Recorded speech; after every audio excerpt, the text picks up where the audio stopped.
శివనామము శివశక్తి అటువంటిది. కాబట్టి ఆయన కాలకాలుడయ్యాడు, కాలమును నియమించాడు, కాలుణ్ణి శాసించాడు.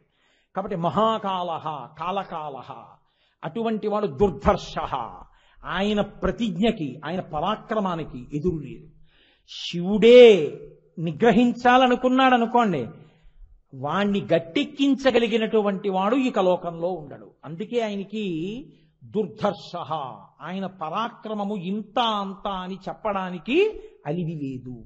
కుదిరేటటువంటి విషయమే కాదు, అసలు ఆయన తుది మొదలే తెలియదు. అటువంటి వాడు సర్వలోక వ్యాపి స్థాణుహు, ఆయన కదలడానికి చోటు లేనట్టుగా నిండిపోయినవాడు, అటువంటి పరాత్పరుడు. కాబట్టి ఆయన ఏదైనా ఇవ్వగలడు, పరమస్వతంత్రుడు. పరమస్వతంత్రుడు కనుకనే కవచి. నామాలు అవుతున్నాయని మీరు గమనించవలసి ఉంటుంది. కవచి అంటే ఆయన స్వాతంత్ర్యమును కలిగినటువంటి వాడు. ఇది ఆయన ఇలా చెయ్యొచ్చా అని అడగగలిగిన వాడు లోకంలో లేడు. నిజంగా ఒకవేళ మహాపాపంతో ఉన్న మృకండు మహర్షికి కొడుకునివ్వాలంటే ఇచ్చాడంతే. కాలమునందు ఎవరి శరీరమైనా జర్జరీభూతం అవ్వాలి, ఎప్పుడూ 16 ఏళ్లతో ఉంటామని ఆశీర్వచనం చేశాడంతే. అది ఆయన స్వాతంత్ర్యం. కవచి కాదు కాదు, ఆ పిల్లవాడి భక్తికి మెచ్చుకుని నీకు బ్రహ్మాయుర్దాయం ఇస్తున్నాను ఇప్పుడు అన్నాడు. ఎప్పుడూ 16 ఏళ్లుగా ఉండడం వల్ల చిరంజీవి, దానితో పాటు బ్రహ్మాయుర్దాయం ఇచ్చారు పార్వతీ పరమేశ్వరుడు. కాబట్టి ఆయన తలుచుకుంటే ఏదైనా ఇవ్వగలడు. దీనికి ఇది ఇవ్వడమా అని లెక్క కట్టడానికి నువ్వు సరిపోవు, నీ సమర్థత చాలదు. ఆయన ప్రసన్నుడయ్యాడు, ఏదైనా ఇస్తాడు. దేనికి ప్రసన్నుడవుతాడు? కేవలం భక్తికి. అందుకే జ్ఞానసంబంధ నాయనార్ 63 మంది నాయనార్లలో కల్లా చాలా గొప్పవాడు. అటువంటి నాయనార్ అంత గొప్ప వైభవాన్ని పొందడానికి కారణం చాలా ఆశ్చర్యకరం. తండ్రి గారు సంధ్యావందనం చేసుకోవడానికి ఎడుతున్నాడు, పిల్లాన్ని అరుగు మీద కూర్చోబెట్టాడు. ఉరే నేను నీళ్లలో ములుగుతాను, నీకు భయం వేస్తే అదిగో గోడ మీద పార్వతీ పరమేశ్వరులను ఉన్నారు, వాళ్లే లోకమునకంతటికీ తల్లిదండ్రులు. నీకు భయం వేస్తే అటు తిరిగి అమ్మా నాన్న అని పిలువు, అంతేకాని నేను స్నానం చేసేటప్పుడు ములిగితే నాన్నగారు ములిగిపోయారని ఏడుపు మొదలెట్టకి ఇక్కడ కూర్చుని అన్నాడు. అలాగే నాన్నగారండి అన్నాడు. తండ్రి వెళ్ళి కోనేట్లో ములిగాడు, ఆ పిల్లాడికి భయం వేసి నాన్నగారు ములిగిపోయారనుకుని అటు తిరిగి చెప్పారుగా నాన్నగారు, అమ్మా నాన్న అమ్మా అమ్మా అమ్మా అమ్మా అని ఏడవడం మొదలెట్టాడు. శంకరుడు అన్నాడు, ఏం అలా చూస్తామే, జగదంబవుగావు పద అన్నాడు. ఆవిడంది, ఏమిటి జగదంబవుగావు పద అంటున్నారు ఏమిటి, మన ఇద్దరి సాక్షాత్కారం ఇద్దామా వాడికి అంది. వాడు నమ్మి ఏడ్చాడు. బొమ్మని ఏడవలేదు, మనమే అని ఏడిచాడు. వాడికే కనబడకపోతే ఇంకెందుకు? బొమ్మ అని పూజ చేసిన వాడికి వాడు బతికున్న నాళ్ళు పూజ చేసినా కనబడక్కర్లా. అది ఈశ్వరుడే ని నమ్మి పూజ చేసిన వాడికి కనబడకపోతే ఇంకెందుకు? కాబట్టి పద. ఇద్దరు వృషభవాహనం ఎక్కొచ్చేశారు ఆ పిల్లాడి దగ్గరికి. శంకరుడు ఎత్తుకుని ఒళ్ళో కూర్చోబెట్టుకున్నాడు. తండ్రికి ఏం తెలుసు ఏడిచే పిల్లాడిని ఆపించడం, ఎంత శంకరుడైతే మాత్రం. బుజ్జగిస్తున్నాడు, నాన్న ఊరుకోరా ఊరుకోరా ఊరుకోరా అంటాడు. వాడు ఏడుస్తున్నాడు. ఏమిటి అలా నవ్వుతావేమిటి పార్వతి, పిల్లాడు ఏడుస్తుంటే తీసుకుని పాలి ఏడు పాపుతాడు అన్నాడు. అంటే ఆవిడంది, ఏమిటో చాలా చమత్కారంగా చెప్తున్నారు, నా పేరు అపితకుచాంబ, నా స్తన్యం ఎవరు తాగరు, నా స్తన్యమును వీడు తాగాడో ఏమవుతుందో తెలుసా, మీ జ్ఞానం వచ్చేస్తుంది, ఇవ్వనా పాలు అంది. నీ స్తన్యమును తాగితే నా శివజ్ఞానం వస్తుందో ఇంకోటి వస్తుందో, వాడు అమ్మా అని ఏడుస్తున్నాడు, ఇచ్చేయడమే ఆ భక్తికి అన్నాడు. ఆవిడ స్తన్యం ఇచ్చేసింది అంతే. వాడి నోటి నిండా పాలు అంటుకున్నాయి. తండ్రి సంధ్యావందనం చేసుకుని బయటకు వచ్చాడు. వచ్చి పిల్లాన్ని ఎత్తుకుని ఏమిట్రై పాలు అన్నాడు. వాడేం మాట్లాడలేదు, తుడిచేసి ఎత్తుకుని గుళ్ళోకి వెళ్ళిపోతున్నాడు. వాడు పత్తికాలు మొదలెట్టాడు, అంటే పెద్ద దండక స్థాయిలో పాడేస్తున్నాడు. వాడు పాడుతూ ఇలా ఇలా కొడుతుంటే వాడి అరిచేతులు కందిపోతున్నాయని పార్వతీ పరమేశ్వరులు పైనుంచి స్వర్ణ చిడతలు విడిచిపెట్టారు. ఆ జ్ఞాన సంబంధం ఏదైనా క్షేత్రానికి ఎడుతుంటే ఆ దేవాలయం యొక్క పాలక మండలికి కల్లో కనపడి పరమశివుడు నా కొడుకు వస్తున్నాడు, నా పల్లకి పంపించి స్వాగతం చెప్పి తీసుకురండి అని శివుడెక్కే పల్లకి పంపించి జ్ఞాన సంబంధాన్ని ఎక్కించి తీసుకొచ్చేవాడు. అంత గొప్పవాడు జ్ఞాన సంబంధం అంటే. దేనికయ్యాడు 63 మంది నాయనార్లలో అంత గొప్పవాడు ఎందుకయ్యాడు? నమ్మాడంటే అది బొమ్మ కాదు అమ్మా అన్నాడు అంతే, మహానుభావుడు అయిపోయాడు. కాబట్టి ఈశ్వరుడికి కావలసింది భక్తి. ఆ భక్తి ఉన్నదా, ఆయన నీకు ఏదైనా ఇవ్వగలడు, ఎంతైనా ఇవ్వగలడు. అటువంటి స్వాతంత్ర్యం ఉన్నవాడు కాబట్టే ఆయనకి కవచి అని పేరు. అందుకే మీరు చూడండి, లోకంలో ఎవ్వరికైనా సరే కళ్ళంబట నీళ్ళొచ్చాయి అంటే ఒక్కటే గుర్తు, సంతోషంతో పొంగొచ్చి కళ్ళంబట నీళ్ళు వచ్చాయన్నా ఒకటే గుర్తు. మీరు గత జన్మలలో చేసుకున్న పాపపుణ్యముల యొక్క ఫలితాన్ని ఈశ్వరుడి యొక్క శాసనం మేరకి 9 గ్రహములు ఫలితాన్ని ఇస్తూ ఉంటాయి. ఆ గ్రహముల యొక్క ఫలితం చేతనే ఏడవడం నవ్వడం జరుగుతూ ఉంటుంది. ఇప్పుడు ఈ 9 గ్రహాలు పరమశివుడికి కవచం. అందుకే శ్రీకాళహస్తి క్షేత్రంలో ఆయన నవగ్రహ కవచాన్ని కట్టుకుని ఉంటాడు. గ్రహాలే ఆయన కవచం అయితే కాళహస్తీశ్వరుణ్ణి పరమేశ్వరుణ్ణి నమ్ముకున్న వాడిని గ్రహాలు మాత్రం ఏం చేస్తాయండి? ఆయన జోలికి వెళ్ళలేవు. నమ శివాభ్యాం అశుభాపహాభ్యాం. పరమేశ్వరుణ్ణి నమ్ముకున్న వాడికి ఆపద రావలసిన్నా పరమేశ్వరుడు ఆపద తీసి శుభాన్ని ఇవ్వగలడు. నాతో ఒకనకొకప్పుడు ఒక జ్యోతిష విద్వాంసుడు మాట్లాడుతూ అన్నాడు, నాకు ఒక జాతకం అర్థం కాలేదండి. ఆ జాతకం ప్రకారం చూస్తే ఆయన చాలా బాధలో ఉండాలి, ఆయన పరమ సంతోషంతో ఉన్నాడు. పట్టి పట్టి లెక్కలు కట్టాను, ఆయన చాలా బాధలో ఉండాలి, నాకు అర్థం కాలేదు. నేను ఆయన గురించి విచారణ చేశాను, ఆయన చాలా భక్తితో ఉండే మనిషి అని తేలింది. కాబట్టి నాకు అప్పుడు అర్థమైంది, గ్రహములు కూడా పరమభక్తి కలిగిన వాళ్ళని తాకలేవు, బాధ పెట్టలేవు. శివశాసనము అడ్డొచ్చేస్తుంది. ఓ పాము కరవలసిన వాడిని చీమ కరిచి విడిచిపెడుతుంది. తాను హాస్పిటల్లో పడుకోవలసిన వాడు ఎవరినో హాస్పిటల్లో ఉంటే చూడడానికి వెళ్ళి బయటకు వచ్చేస్తాడు. అలా ఈశ్వరుడు రక్షించేస్తాడండి. ఆయన శక్తి అది, కవచి కాదని మీరు అనలేరు. అటువంటి శివుడు మృత్యుంజయ. సాధారణంగా ఎక్కడ పొరపాటు పడతామంటే మృత్యుంజయ అన్న నామం కాలకాలహ అన్న నామం ఒకటి అనుకుంటాం. కాదు, అక్కడ యముణ్ణి నిగ్రహించాడు. ఇక్కడ మృత్యుంజయ అన్న నామానికి అర్థం ఏమిటో తెలుసా అండి? మనం మృత్యుంజయ మహామంత్రము అని ఒక మంత్రం చదువుతాం. అందులో ఏమంటాం మనం? ఓం త్రయంబకం యజామహే సుగంధిం పుష్టివర్ధనం ఉర్వారుకమివ బంధనాన్ మృత్యోర్ముక్షీయమామృతాత్ అంటాం. నేను చచ్చిపోకుండా ఉండాలి అని అడగం. అలా అంటే రాక్షసత్వము అని నేను మీకు నిన్ననే మనవి చేశాను. బాగా ముగ్గిపోయినటువంటి దోసపండు ముచిక నుండి తనంత తాను విడిపోయినట్టుగా విడిపోగలిగినటువంటి ప్రజ్ఞని నాకు కృప చెయ్యి. అది మృత్యుంజయ మహామంత్రం. అప్పుడు మృత్యువుని ఎక్కడ జయిస్తున్నాడు అంటే పింజగా రాలిపోకూడదు, కాయగా రాలిపోకూడదు, బాగా పండిపోయి ఇక చెట్టుని తాను అంటుకుని ఉండకూడదు. తనంత తాను ముచిక నుంచి విడిపోయి కింద పడిపోవాలి. అంటే ఈ శరీరంతోనే ఉండాలి, ఈ శరీరంతో ఉండి సాధన చెయ్యాలి. అందుకే పగటి పూట భోజనం చేస్తే పైన చొక్కా కాని బనీను కాని లేకుండా ఉత్తరీయం ఒకటే వేసుకుని పరిశేచనం చేసేటప్పుడు నీళ్లు పట్టుకుని విస్తరి చుట్టూ తిప్పుతూ సత్యం తప్పేన పరిశించామి అని అడుగుతారు. అది అడిగే అధికారం పైన వస్త్రం ఉంటే ఉండదు. సత్యం తప్పేన పరిశించామి అంటే సత్యము ఋతమగుగాక. రాత్రి తీసుకుంటే పదార్థం ఋతం త్వా సత్యేన పరిశించామి, ఋతము సత్యమగుగాక. ఇదే ఋతుమంతము, దీంట్లో ఉండాలి. ఇందులో ఉండి ఆటుపోట్లు కష్టసుఖాలు అన్నీ అనుభవించాలి. నిన్ను రక్షించిన వాడెవరో వాణ్ణి బాగా పట్టుకోవాలి. ఇదే రాటపాతడం అంటుంది శాస్త్రం. రాటపాతేవాడు ఏం చేస్తాడంటే ఓ గొయ్యి తవ్వుతాడు, అందులో ఆ రాట పెడతాడు, మట్టి పోసేస్తాడు, కాలుతో బాగా తొక్కేస్తాడు, తొక్కేసి వెళ్ళిపోడు. ఓసారి ఆ గుంజ ఊపుతాడు ఇలాగ, అబ్బే ఊగుతోంది గుంజ. ఇప్పుడు ఏం చేస్తాడంటే 4 రాళ్ళు అట్టుకొచ్చి వేస్తాడు, వేసి గుణపాన్ని తిరగేస్తాడు, తిరగేసి బాగా రాళ్ళు నొక్కేస్తాడు, మళ్ళీ మట్టి తీసుకొచ్చి వేస్తాడు, కాలుతో బాగా నొక్కుతాడు, నొక్కి ఇలా అంటాడు, గుంజ కదలలేదు, వెళ్ళిపోతాడు. రాటపాతినవాడు రాట కదులుతోందేమో తానే చూసుకున్నట్టు ఈ శరీరంలో ఉండి ఈ శరీరము తాను కాదన్న సత్యమును ఎరుకలోకి తెచ్చుకుంటాడు. ఇది నేను కాదు. లోపల ఎప్పుడు స్ఫురత్తుగా ఉన్నటువంటిది ఏది ఉందో, నానా ఛిద్రఘటోదర స్థిత మహాదీప ప్రభాభాస్వరం జ్ఞానం యస్యతు చక్షురాదికరణ ద్వారా బహిస్పందతే జానామీతి తమేవ భాంతమనుభాత్యే తత్సమస్తం జగత్ తస్మై శ్రీ గురుమూర్తయే నమగిదం శ్రీ దక్షిణామూర్తయే అంటారు శంకరులు. కుండకి 9 కన్నాలు పెట్టి దీపం పెట్టి బోర్లిస్తే 9 కన్నాల్లోంచి కాంతి కొట్టినట్టు లోపల ఉండేటటువంటి ఆత్మ యొక్క తేజస్సు ఇంద్రియముల మీద కొట్టి ఇంద్రియములు అన్నింటినీ తెలుసుకోగలుగుతాయి, జ్ఞానేంద్రియాలు. అటువంటి ఆత్మ తాను అని తెలుసుకుని తాను ఆత్మగా నిలబడి సాక్షిత్వాన్ని వహిస్తాడు. ఇది నా నోటితో చెప్పినంత తేలిక కాదు.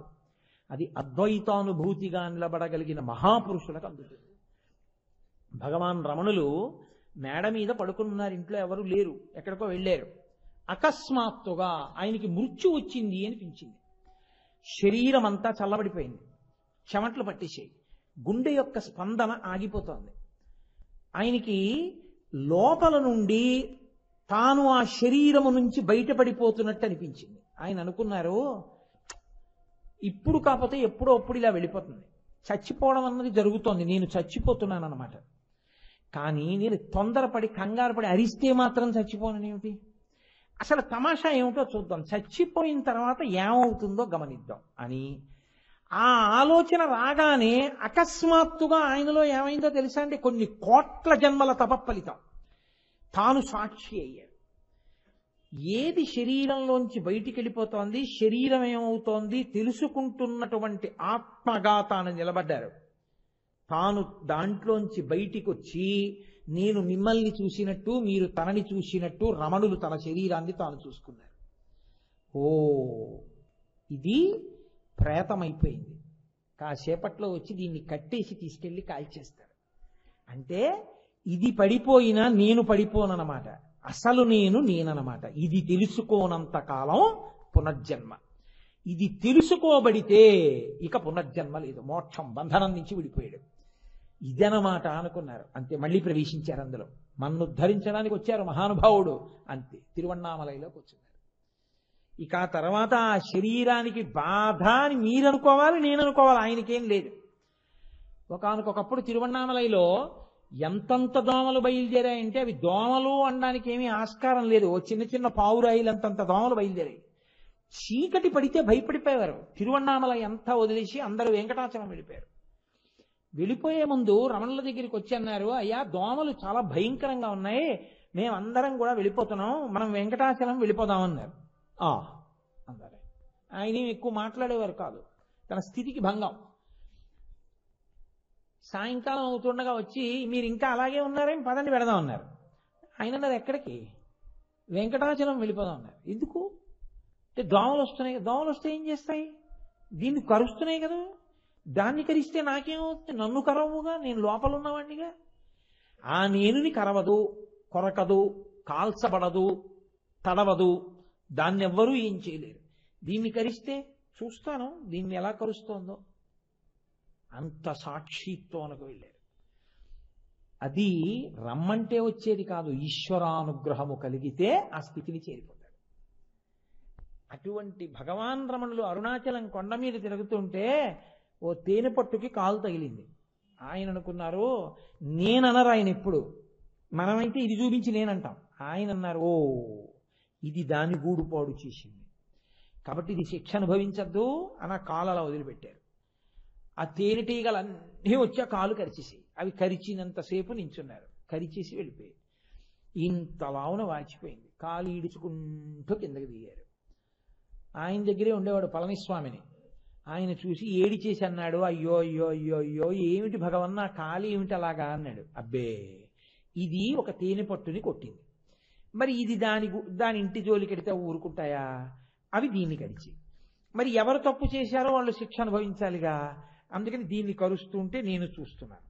ఇది బాధపడుతోంది, ఇప్పుడు చాలా బాధపడుతోంది సుమా, ఎంత బాధపడుతోందో ఇది, ఇప్పుడు తప్పు చేయడం ఎందుకు, బాధపడడం ఎందుకు, ఎంత సాక్షిత్వమో చూడండి. పళనిస్వామి పడుకోబెట్టి శ్రావణం తీసుకొచ్చి విరిగిపోయిన ముళ్ళులన్నీ పీకేశాడు. ఆయన శరీరం పడిపోయే వరకు కూడా ఓ కాలు లావుగా ఉండేది, అంత సాక్షిత్వం. ఆయన ఆఖరణ ఆయన శరీరం పడిపోయే సమయం ఆసన్నం అయిపోయింది. సమయం ఆసన్నం అయిపోతే మహాతల్లి ఉత్తరాలు రాస్తుండేవారు అన్నగారికి, ఎప్పుడు ఆయన దగ్గరే ఉండి. నాగమ్మ గారు, సూరి నాగమ్మ గారు కట్టకడపటి దర్శనమని ఏడుస్తూ వెళ్ళి, భగవన్ ఏంటి డాక్టర్లు అంటున్నారు, ఏమిటో ఇది ఉంటుందని ఒకడంటాడు, ఇది వెళ్ళిపోతుందని ఒకడంటున్నాడు, ఏమైతే ఏమైందిలే అన్నారు.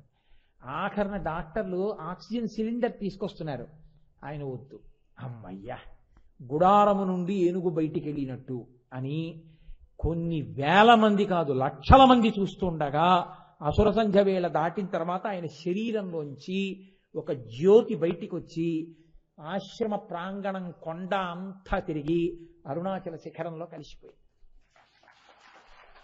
అంతటి మహాత్ములు ఎంత పరమ సత్యమో సనాతన ధర్మం, ఎంత సత్యమో ఈ శరీరమునకు సాక్షిగా నిలబడగలిగినటువంటి ప్రజ్ఞ ఈశ్వరానుగ్రహంగా ఎలా వస్తుందో అది మృత్యుంజయత్వము అన్న మాటకు అర్థం. మృత్యుంజయము అంటే ఆ మృత్యువు గురించి భయం ఉండదు. ఎప్పుడో తెలుసా అండి, ఇది దాని పరిణామం, అది ఇది పడుతుంది, ఇది మృత్యువునకు గ్రసింపబడుతుంది. నన్ను మృత్యువు గ్రసించదు, నా జోలికి రాదు, నేను లోపలున్నవాణ్ణి, ఇది పైనున్నది, ఇది పడుతుందేమో, నేను పడను. ఆ స్థితిలో ఉన్నవాడికి పడిపోవలసిన రోజు వచ్చినా దీన్ని అప్పచెప్తాడు. శంకర భగవత్పాదులు ప్రార్థన చేస్తారు ఒక చోట, ఆయన కొరకు కాదు, మన కొరకు. యదాపుత్రమిత్రాదయో మత్సకాశీ ఉదాత్యస్య కీదృశీయో దశంతి తదా దేవ దేవేశ గౌరీశ శంభో నమస్తే శివాయో త్యజస్రం బ్రవాణి. అదే నా ప్రార్థన కూడా. ఈశ్వర, ఒకానొక నాడు ఎగ ఊపిరి వచ్చి కొడుకొచ్చి నోట్లో తులసి నీళ్లు పోస్తుంటే గుటక పడక ఆ నీళ్లు పక్క నుంచి కారిపోతుంటే కపవాత పైత్యముల్ కప్పగా శ్రమచేత కంపముద్భవమంది కష్టపడుచు నోట మాట రాకపోతే దూతలు వచ్చి పాశాలు వేసి జీవుణ్ణి ఉగ్గడిస్తుంటే కళ్ళు తేలేసి చూస్తుంటే ప్రాణోత్క్రమణం అయిపోతుంటే కొడుకు మంచం మీద పోకూడదు, నాన్నగారి కిందకి దింపేయండి అని దింపేస్తుంటే ఒకడు గబగబా పంచాంగం చూసి ధనిష్టా పంచకాలు ఇంట్లో ఉంచకుండా బయట పడుకోబెట్టేయండి అంటే తీసుకొచ్చి చాపేసి పడుకోబెట్టేసి దీపం తెండి అంటుంటే తెలియని కోడల పిల్ల ఇంట్లోకి వెళ్ళి వెండి దీపపు కుంది అట్టుకొస్తే నీ మొహం ఎట్లా వెండి దీపం కుంది పెడతామా ఇక్కడ, ప్రమిద పట్రా అంటే నీ శరీరం పోయే ముందు నీ తల వెనక వెండి దీపపు కుంది ఉంచడానికి కూడా ఒప్పుకోరు బంధువులు. ఓ మట్టి ప్రమిద తెచ్చి అక్కడ పడుకోబెట్టేస్తే చాప మీద చుట్టూ చేరిన వాళ్ళు కూతురు చేరి, అయ్యో మా నాన్నగారు మహానుభావుడు, ఎంతమందితో నమస్కారాలు పొందాడో, ఆయన కంఠంలో పుష్పహారం పడని రోజు ఉండేది కాదు, అటువంటి మహానుభావుడు చింకి చాప మీద పడుకుంటున్నాడు ఇవాళ, ఇంతమంది ఆ నాన్నగారి చుట్టూ చేరి చూద్దాం అని కూతురు ఏడుస్తుంటే చుట్టూ స్నేహితులు నిలబడి ఎంత కష్టంలో ఉన్నా చిరునవ్వుతో ఎప్పుడు ఈశ్వరుణ్ణి నమ్మండని ప్రబోధం చేసేవాడు. అరేరే, ఊపిరి విడిచిపెట్టేస్తున్నాడు, నిస్తేజమైపోతున్నాడు, చూపు నిలబడిపోతోంది అని స్నేహితులు బెంగ పెట్టుకుంటుంటే ఆ మాటలు నా చెవిన పడుతుంటే ఈశ్వరా, నా గుండె కదిలి నా యందు భయము కలగకుండుగాక. నేను బతికున్న నాళ్లు ఏ పార్వతీ పరమేశ్వరుల గురించి చెప్పుకు బతికానో ఆ పార్వతీ పరమేశ్వరుల యొక్క పాదార విందములు నా కంటికి కనపడుతుండగా నేను వేసుకున్న పైబట్టని ఇంటికెళ్ళిన తర్వాత చెమట పట్టిందని విప్పి దండెం మీద అలా బారేసినట్టు త్యజస్రంభ్రమాణి ఈ శరీరాన్ని విడిచిపెట్టి నీ పాదపంజరము వంక చూస్తూ తెల్లని నీ పాదములు ఎర్రని మా అమ్మ పాదములు కనపడుతుండగా శరీరమును విడిచిపెట్టి ఆ పాదపంజరమునందు ప్రవేశించదనుగాక. ఆ సమయమునందు నా మనస్సు కదిలిపోకుండుగాక, నన్ను అలా అనుగ్రహించు తండ్రి అని ప్రార్థన చేస్తారు. వాడు మృత్యుంజయుడు, వాడికి భయం ఏం లేదు. వాడు చెప్పి చెప్పి చెప్పి చదివి చదివి చదివి ఉన్నాడు, ఇది పడుతుంది, ఓ ఇది ఇప్పుడు దీనికి వేళొచ్చింది, ఇది పడుతోంది అని పడుతున్న దాన్ని సాక్షిగా చూస్తాడు. ఈశ్వర, దాన్ని ఇచ్చావు, చేసుకోగలిగిన సేవ చేసుకున్నాను, నీలోకి తీసుకెళ్ళిపో అని ఈశ్వరుణ్ణే ప్రార్థన చేస్తూ దీన్ని విడిచిపెట్టగలిగిన వాడెవడో వాడు మృత్యువు వద్దు అని పూజ చెయ్యడు. ఎందుకో తెలుసా అండి, దాన్ని పరిణామముగా వాడు అంగీకరించి విడిచిపెట్టేస్తాడు. సాక్షిగా నిలబడి ఆఖరి కోర్కెగా ఈశ్వరుని యందు ప్రవేశిస్తాడు. అది మృత్యుంజయ. అటువంటి జ్ఞానం ఇవ్వగలిగిన వాడు ఆయన ఒక్కడే. పట్టుకుని ఉండడం పిద్య లక్షణం, పట్టుకుని ఉండడం కాయ లక్షణం, పండిపోయింది పడిపోవడం పండు లక్షణం. ఆయన పండిపోయాడండి అంటారు. నువ్వు పండిపోయింది నిజమైతే ముచిక నుంచి విడిపోవడానికి నువ్వు సిద్ధపడాలి. పట్టుకుని ఉండడానికి నువ్వు వెంపర్లాడకూడదు. కానీ ఎలా పడిపోవాలో తెలుసా ఈశ్వర? సుగంధిం పుష్టివర్ధనం ఉర్వారుకమివ బంధనాన్ మృత్యోర్ముక్షీయ మామృతాత్ తమసోమా జ్యోతిర్గమయ. మళ్లీ రావలసిన అవసరం లేని ఆఖరి పడిపోవాలి అని అడిగి మృత్యువుకి స్వాగతం చెప్పి దీన్ని అప్పజెప్పగలిగినటువంటి కలేజా ఇక్కడ పెరిగితే, ఆ ధైర్యం వస్తే ఎక్కడికి వెళతాను? నా తండ్రి దగ్గరికి వెళ్ళిపోతాను అని నీకు సంతోషం. అమ్మయ్యా అయిపోయింది, ఇంటికి వెళ్ళిపోతున్నాను. అమ్మయ్యా ఊరెళ్ళాను, ప్రవచనాలు అయిపోయి మళ్ళీ ఇంటికి వెళ్ళిపోతున్నాను. అమ్మయ్యా మా అమ్మాయి కనబడింది, అమ్మయ్యా మా అల్లుడు కనబడ్డాడు, అమ్మయ్యా నా కొడుకు కోళ్ళు కనబడ్డారు అని పొంగిపోయినట్టు. అమ్మయ్యా ఇన్నాళ్ళు ఎవరి గురించి చెప్పి చెప్పి చెప్పి చెప్పి ఉన్నానో, అమ్మయ్యా వాడు కనపడుతున్నాడు, వాళ్ళలోకి వెళ్ళిపోతున్నాడు. హాయ్, ఇంకా నాకు గొడవ లేదు, ఇంకా నాకే బంధనాలు లేవు అని సంతోషంగా నువ్వు వెళ్ళిపోగలిగితే మృత్యువు నిన్నేం చేస్తుంది? దీన్ని బట్టికెళ్ళాలంతే, నిన్నేమీ చేయలేదు. ఎందుకని? సుగంధిం పుష్టివర్ధనం పాశంచ ఘంటాం. వాడు గంటలు మోగుతుండగా వాడొచ్చి పైకెత్తుతాడు. ఇదే పరాశర భట్టర్లు శ్రీగుణరత్న కోసం చేస్తూ అంటారు, ఐశ్వర్యమక్షరగతిం పరమం పదం వా అస్మైన కించితుచితం కృతం ఇచ్చదాంబ తం లజ్జసే కదయకో యుదార భావ. ఒక్కసారి వెళ్ళి అమ్మవారి దగ్గర నిజాయితీగా ఇలా నమస్కారం చేస్తేట ఆవిడ 3 తరాలు చూసి అదృష్టమిచ్చి ఐశ్వర్యమిచ్చి చిట్ట చివర శరీరం తేలికగా జీవుడు విడిపోయేటట్టు చూసి తాను ఎదురొచ్చి పరమేశ్వరుడు చెయ్యిచ్చి పైకెత్తి విమానంలో పక్కన కూర్చోబెట్టుకున్నాక, ఈశ్వరా మా అమ్మ కనపడటం లేదే అంటే, నువ్వు వచ్చి నిజాయితీగా ఒక నమస్కారం చేస్తే నీకు 3 తరాలు చూసే అదృష్టాన్ని ఐశ్వర్యాన్ని తేలిగ్గా శరీరం నుంచి విడిపోగలిగినటువంటి గొప్ప అవకాశాన్ని ఇచ్చి, నా దర్శనమిచ్చి విమానం ఎక్కించి నా లోకానికి తీసుకెళ్లేటట్టు చెయ్యడం తప్ప అంతకన్నా ఏమీ చెయ్యలేకపోయానని సిగ్గుపడి ఎర్రనైన ముఖంతో నీకు ముఖం చూపించలేక పరదా తట్న దాక్కుందయా అని చూపిస్తాట పరమేశ్వరుడు అమ్మవారిని. అది ఆయన యొక్క అనుగ్రహం. ఒక్క నమస్కారం చిత్తశుద్ధితో చెయ్యగలిగితే 100 అడుగులు ముందుకు రావడానికి ఈశ్వరుడు ఉంటాడు. అప్పుడు ఐశ్వర్యమక్షరగతిం పరమం పదం వా కస్మైతి చంజలి భరం వహతే వితీర్య అస్మైన కించితుచితం కృతం ఇచ్చధాంబ త్వం లజ్జసే కథయకోయు యుదార భావ. శ్రీగుణరత్న కోశంలో పరాశర భట్టర్లు ఏ మహానుభావుడు చెప్పినా ఒక్క మాట ఒకలాగే చెప్తారు. కాబట్టి అది మృత్యుంజయ. అది ఇవ్వగలిగిన వాడు, ఆ స్థైర్యం ఇవ్వగలిగిన వాడు, ఆ ధైర్యం ఇవ్వగలిగిన వాడు, ఆ పూనిక ఇవ్వగలిగిన వాడు పరాత్పరుడు, పరమశివుడు, పరమేశ్వరుడు, జ్ఞానదాత మహేశ్వర. ఆ స్థితిని, ఆ సాక్షిత్వాన్ని ఇవ్వగలవయ్యా తండ్రి నువ్వు. నీకు స్వాతంత్ర్యం ఉంది. నేనేం చేశానని ఇవ్వాలంటావేమో, నువ్వు ఇవ్వాలనుకుంటే నేను చేసింది ఏదైనా చూడగలవు. ఇది కదా దూర్జట అడుగుతాడు. ఇంత గొప్పది కావాలంటే ఏం చేశానని చెప్పుకుని నువ్వు అడుగుతావు. నేనేమీ చెయ్యలేదని చెప్పుకోవడమే నాకున్న అర్హతని చెప్పు, అది మర్యాద. శ్రీశైలేషు భజింతునో యభవు కాంచీనాథు సేవింతునో కాశీవల్లభు కల్వబోధన మహాకాళేషు పూజింతునో నా శీలం బణువైన మేరువణుచున్ రక్షింపవే నీ కృపా శ్రీ శృంగార విలాస హాసములచే శ్రీకాళహస్తీశ్వర అంటాడు. నేనేం చేశాను? నేను చేసింది ఏమీ లేదు. ఇది కలగకపోతే దీని వ్యతిరిక్త ఫలితం ఏమిటో తెలుసా అండి? బంధనం, బంధనం, బంధనం, బంధనం, బంధనం. అలా పడుంటాడంతే. అమ్మ కడుపులోకి వెళ్ళడం, నవమాసంబులు తల్లి గర్భమున నానారోతలంచెక్కినాక అవకాశం విసుమంతలేకపడి తిన్నా కష్టముల్ భీతితో నవమాసంబు ఘటిల్లె చాలునిక నాకా గర్భవాసంబు నివసింపన్ పని తీర్చి కావుమిక నన్ని సత్కృపం శంకర. 9 నెలలు అమ్మ కడుపులో తల కిందకు పెట్టి కాళ్ళు పైకి పెట్టి అమ్మ నాభిగొట్టంలోంచి వచ్చిన ఆహారం తింటూ వేడి చేసి వాతం చేసి పడిశం బట్టి అక్కడే ముక్కు కారిపోయి చేసేది లేక కటిక చీకట్లో ఏమీ కనపడక తాను విసర్జించిన మలమూత్రాల్లోంచి పురుగులు పుట్టి తనని కొరికేస్తుంటే ఏమీ చెయ్యలేక ఈశ్వరా నన్ను బయటికి తొయ్యవయ్యా అని ఏడుస్తాడు. ఉరే ఇలా ఎన్ని శరీరాలో ఇచ్చాను, ఏం చేశావురా అంటాడు. ఈసారి మాత్రం నీ పాదాలు అట్టుకుంటాను, నీ సేవ చేసుకుంటాను. తోసేశాడు బయటికి. మలమూత్రంబులతో మహాభయముతో మాతృస్థనాపేక్షతో చలమూర్ఖత్వముతో సదాభ్రమతతో చాంచల్య చిత్తంబుతో బరువైనట్టి కపజ్వరగ్రహ మహాబాల్యామయ శ్రేణితో కలనైనంతమ చింతలేక చెడితిన్ కామ్యార్థినై శంకర. వచ్చాడంటే పోయింది మళ్ళీ జ్ఞానం. మళ్ళీ మలమూత్రాల్లో పడిపోతాడు, అలా పడుకుంటాడు. తన విసర్జించిన మలాన్ని తానే పిసికేసుకుంటాడు, అది నోట్లో పెట్టేసుకుంటాడు. చెవులోకి చీమ వెళ్ళిపోయింది, చీమ కుట్టేస్తోంది, చెవిలో బాధ తాను చెప్పుకోలేడు. కడుపులోకి పాలు సరిపోలేదేమో అని అనుకుని అమ్మొచ్చి మళ్ళీ పాలు ఇచ్చేస్తోంది, ఆ పాలు తాగడు. అమ్మ చెవిలో చీమ కొరికేస్తోందమ్మా అని చెప్పుకోలేడు. అమ్మ మళ్ళీ మళ్ళీ పాలు ఇవ్వడం వల్ల ఆ పాలధారలు తాగకపోవడం వల్ల ఇలాకారి మళ్ళీ చెవిలోకి ఎడుతున్నాయి, మళ్ళీ ఇంకా చీమలు చెవిలోకి వెళ్ళిపోతున్నాయి. ఎన్ని బాధలు పడ్డాడు. కొంచెం పెద్దవాడయ్యాడు.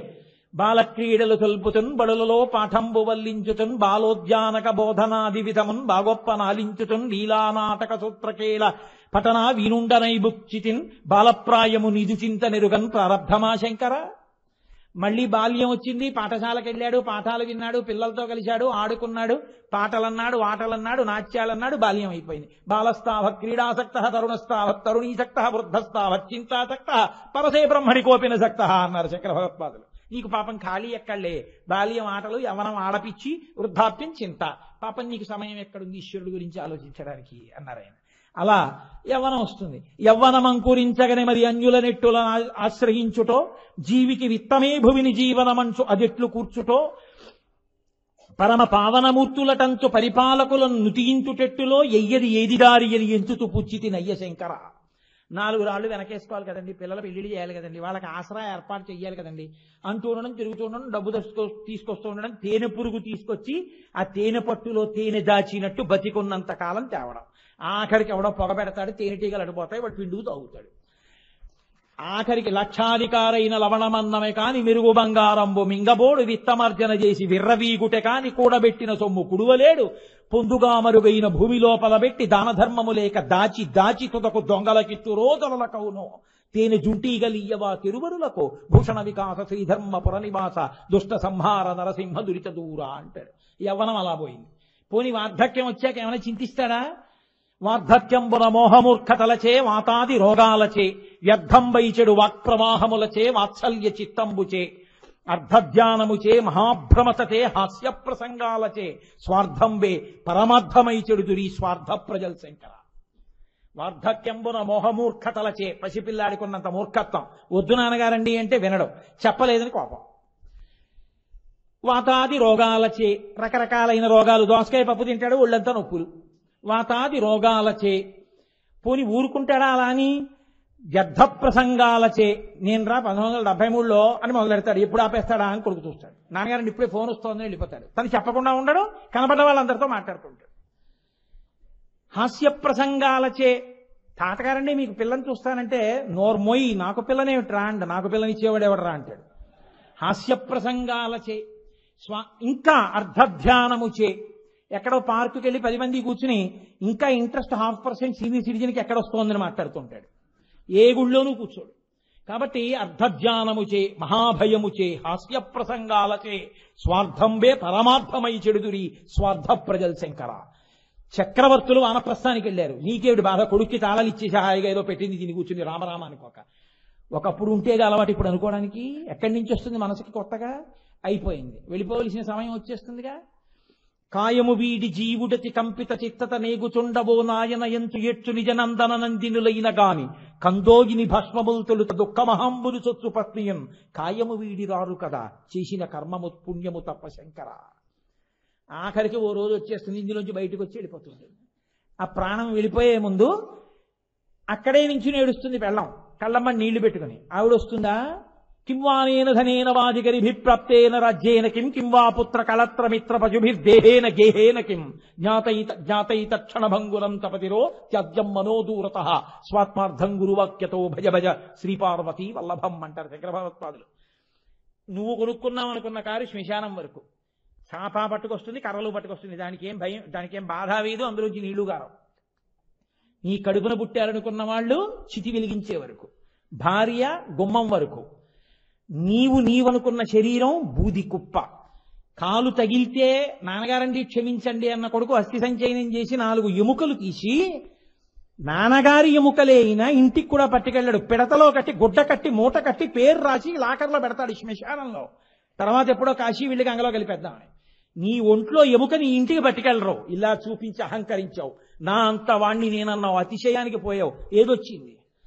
చితి మీద కాలుస్తుంటే వేడికి ఊడిపోయిన వెంట్రుకలు చెట్ల మొదళ్ళకెడతాయి, కారిపోయిన రక్తం కట్టెల్లోకి ఇంకిపోతుంది, మాంసం మీద పోసి పోసి నెయ్యి నూనె కాల్చేస్తారు, బ్రహ్మకపాలం పగిలిపోతుంది, కాళ్ళు తిరగేసి కాల్చేస్తారు, బూది కింద పడిపోతే అస్థి సంచయనంలో కాస్త ఏరుతారు, మిగిలింది చీపురు పట్టి తుడిచి అవతలకి తోషవతలు పారేస్తారు. ఇలా నువ్వు చూపించింది ఏమైంది? ఆఖరికి ఇలా చూపించడం అని ఇలా అని ఉంటే నువ్వు బతికిపోదు. అలా అండం చేతకాక పాడైపోయావు. మళ్లీ బంధనం, పునరపి జననం పునరపి మరణం పునరపి జననీ జఠరే చయనం జిహతం తారే బహుదుస్తారే కృపయాపారే పాహిమురారే. ఈ పిచ్చి బతుకు నుంచి బయటికి రావాలంటే ధైర్యంగా ఈశ్వరుండడుగు. ఈశ్వరా, మృత్యువునందు భయం లేని స్థితిని నాకు కృప చెయ్యి. ఇది పడిపోతుందని నమ్మి బతికున్న నాళ్ళు చేతులారంగ శివుని పూజింపడేని, నోరు నవ్వంగ హరికీర్తి నుడువడేని, దయయు సత్యంబులోనుగా తలపడేని, కలుగనీటికి తల్లుల కడుపు చేటు, వాళ్ళ ప్రసవ వేదన బాధపడేలా కాకుండా ఈశ్వరా చేతులారంగ నేను అభిషేకం చేసుకోవాలి. సాయంకాలం శ్రీమన్నారాయణుడు గురించి చెప్పడంలో చెప్పి చెప్పి చెప్పి చెప్పి చెప్పి చెప్పి ఇంటికి వెళ్ళి ఏదైనా ఇలా నవిలి మింగుతుంటే కంఠం మంట పెట్టాలి, గొంతు నిప్పెట్టాలి. అలా నా కంఠం శోషించిపోయేటట్టు, చెమట పట్టి నా లాల్చి తడిసిపోయేటట్టు శ్రీమన్నారాయణుణ్ణి కీర్తించగలగాలి. దయా సత్యంతో నేను బతకగలగాలి. త్రయంబకం యజామహే సుగంధిం పుష్టివర్ధనం, ఆయన అనుగ్రహంతోనే పండిపోవాలి. పండిపోయి ఇక తొడిమిని అంటిపెట్టుకోకుండా నా అంత నేను ఊడి కింద పడిపోవాలి. అది మృత్యుంజయ. అటువంటి శక్తి శివానుగ్రహంగా కృప చేయబడుతుంది. వాడు ధన్యుడు, వాడికి వెనక్కి రాడు, వాడు ఈశ్వరుల్లో కలిసిపోతాడు. అక్కడ నుంచి ఇక్కడ వరకు ఇంత ఇవ్వగలిగిన వాడు ఆయనే. ఇది చూపించడానికి కాలకాలః, దుర్ధర్షః, కవచి, మృత్యుంజయ ఇన్ని నామాలు చెప్పినా ఆయనకే అన్వయం. అటువంటి సర్వేశ్వరుడు గురించి శివాష్టోత్తరంలో ఈ నామాలతో కీర్తించారు. ఇవాళకి చాలు. రేపు మళ్ళీ అసుర సంధ్య వేళలో కలుసుకుని మళ్ళీ కొన్ని నామాల్ని రేపు షష్ఠి షణ్ముఖోత్పత్తి చెప్తానని చెప్పాను కదండి. అత్యద్భుతమైనటువంటి ఘట్టం. లౌకికంగా గృహస్థైనటువంటి వాడు వంశం తరించడానికి షణ్ముఖోత్పత్తి విని తీరాలి అని చెప్తాయి శాస్త్రాలన్నీ. వరాహ పురాణం 25వ అధ్యాయమేమో అనుకుంటాను, ఒక విషయాన్ని ప్రతిపాదన చేస్తుంది. షష్ఠి తిథి ప్రత్యేకించి సుబ్రహ్మణ్యేశ్వర స్వామి వారికి సంబంధించినటువంటి తిథి కాబట్టి షష్ఠి తిథి నాడు సుబ్రహ్మణ్యోత్పత్తిని కానీ ఎవరైనా వింటే వాళ్ళ పిల్లలకి ఏవైనా ప్రమాదములు వస్తుంటే ఆ ప్రమాదములు తప్పిపోతాయి. పిల్లలు క్షేమంగా సంతోషంగా హాయిగా ఉంటారు. అందుకే పిల్లల యొక్క క్షేమం కావాలి అనుకున్న వాళ్ళు షష్ఠి తిథి నాడు తప్పకుండా సుబ్రహ్మణ్యోత్పత్తిని వినాలి. కానీ నేను మీతో ఒక యథార్థం మనవి చేస్తున్నాను. సుబ్రహ్మణ్యోత్పత్తిని సరిగ్గా అర్థం చేసుకోవడం కేవలంగా ఏదో ఒక గ్రంథాన్ని పట్టి వెళ్తే చాలా కష్టం. అనేక గ్రంథములను సమన్వయం చేసుకుంటే తప్ప అసలు సుబ్రహ్మణ్యోత్పత్తి విషయంలో ఒక స్పష్టమైనటువంటి అవగాహన ఏర్పడేటటువంటి అవకాశం ఉండదు.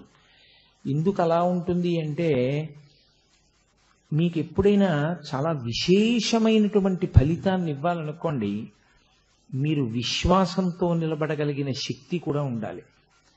మీరు దాన్ని విశ్వసించి ఇది ఇలాగే ఉండి ఉండవచ్చు, ఇంకొకలా ఉండదు కాబట్టే ఋషిప్రోక్తమైంది అని మీరు నమ్మి చదవగలిగితే మీకు ఫలితం వస్తుంది. ఆ విశ్వాసం విషయంలో కొద్దిగా ఊగిసలాట ఉందనుకోండి, ఫలితం కూడా ఊగిసలాటగానే ఉంటుంది మీకు. అందుకే శాస్త్రంలో ఉపనిషత్తు ఒక గంభీరమైన విషయాన్ని చెప్తుంది. ఏదైనా చాలా గొప్ప విషయాన్ని ప్రతిపాదన చేసేటప్పుడు చాలా నీచమైనటువంటి కథతో కలుపుతారు. ప్రత్యేకించి దేవీ భాగవతంలో తారాశశాంకం లాంటివి అందుకే వచ్చాయి. చదివితే ఇదేమిటి ఇలా ఉంది, ఉన్న భక్తి పాడైపోయేటట్టుంది అనిపిస్తుంది. కానీ దాని ఆంతర విషయం సుబోధకమైతే మాత్రం అబ్బా, ఋషి ఎంత గొప్ప విషయాన్ని ప్రతిపాదన చేశారా అనిపిస్తుంది. సుబ్రహ్మణ్యేశ్వర స్వామి వారి యొక్క అవతారం అంత తేలికగా అర్థమైపోయేటటువంటి విషయం కాదు. అనేక గ్రంథములతో సమన్వయం చేసుకుంటేనే దానికి ఒక పరిపూర్ణమైనటువంటి స్థితి వస్తుంది. కుమార సంభవము అని సుబ్రహ్మణ్యోత్పత్తికి ఒక పేరు. కుమార అన్న శబ్దం ఒక్క సుబ్రహ్మణ్యుడికే చెందుతుంది. కుమార, నా కుమారుడండి అంటాం, కానీ కుమార అన్న శబ్దం పరమేశ్వరుడి యొక్క పుత్రుడిగా ఒక్క సుబ్రహ్మణ్యుడిది. అందుకే కుమారస్వామి. రెండు, స్వామి అన్న పిలుపు, స్వామి అన్న మాట ఇతర దేవతలకి చెల్లదు. అది ఒక్క సుబ్రహ్మణ్యుడికి మాత్రమే చెల్లుతుంది. అందుకే అమరకోశం ఆ విషయాన్ని స్పష్టంగా చెప్తుంది. స్వామి, సేనాని, గుహ ఇవన్నీ కేవలం సుబ్రహ్మణ్యుడికి మాత్రమే ఉండేటటువంటి నామములు. సరే, మనం స్వామి నామాన్ని ఇతర దేవతా స్వరూపాలకి కూడా కలిపి చెప్తాం, అది దోషమని నేను అంటలేదు. కానీ స్వామి అన్నది తనంత తానుగా వర్తించేది మాత్రం ఒక్క సుబ్రహ్మణ్యుడికి. మీరు స్వామి అని ఎవరినైనా పిలిస్తే ఆ పిలుపు ఎవరికి చెందుతుంది అంటే అది సుబ్రహ్మణ్యుడికి చెందుతుంది. ఎందుకంటే తనంత తానుగా ఆ పేరు ఆయనకే ఉంది అమరకోశం. ఇతర దేవతలకి స్వామి అన్న నామం లేదు. అంతటి మహానుభావుడు, ఆయన గురించి ప్రతి పురాణము మాట్లాడుతుంది. ఆయన గురించి మాట్లాడనటువంటి పురాణం లేదు. అంతటి మహానుభావుడు, ఆయనకి ఈ తిథిని ప్రత్యేకంగా ఉంచారు. షష్ఠి తిథి అంత గొప్పది. ఆయన 6 ముఖములవాడు. అలాగే ఆయన కృత్తికల యొక్క పాలు తాగినవాడు, షడాననుడు, షణ్ముఖుడు, కార్తికేయుడు. అటువంటి వాడు షష్ఠీ తిథి ప్రియుడు. ఆయన షష్ఠి తిథి నాడు పూజ చేసిన, సుబ్రహ్మణ్యోత్పత్తిని విన్న, మననం చేసిన, పారాయణ చేసిన ఎక్కువ ప్రీతి పొందుతాడు. వాల్మీకి మహర్షి రామాయణ రచన చేస్తూ కుమార సంభవం అన్న మాట వాడారు బాలకాండలో. ఆ కుమార సంభవం అన్న మాటని తీసుకుని కాళిదాస మహాకవి కుమార సంభవము అనే కావ్యాన్ని ఇచ్చాడు. కానీ పారాయణ చేసినప్పుడు ప్రత్యేకించి గర్భిణీ స్త్రీలు, అడ్వాన్స్డ్ స్టేజ్ ఆఫ్ ప్రెగ్నెన్సీ అంటాం కదండి, 5వ నెల దాటిన తర్వాత తప్పకుండా చదవవలసినది, తప్పకుండా వినవలసినది షణ్ముఖోత్పత్తి. అది కాళిదాసకృత కుమార సంభవం కాదు, రామాయణంలో బాలకాండలో చెప్పినటువంటి కుమార సంభవం. షణ్ముఖోత్పత్తి ఏది ఉందో 2 సర్గల్లో మాట్లాడతారు మహర్షి, దాన్నే పారాయణ చేస్తారు. దాని పారాయణ చేత గర్భస్థమైనటువంటి శిశువు చాలా తేజోవంతుడవుతాడు. ఆయన ఈశ్వరానుగ్రహాన్ని పొందుతాడు. అందుకే ప్రత్యేకించి ఎవరు వింటారంటే సుబ్రహ్మణ్యోత్పత్తిని పిల్లలు లేని వాళ్ళు తప్పకుండా వింటారు.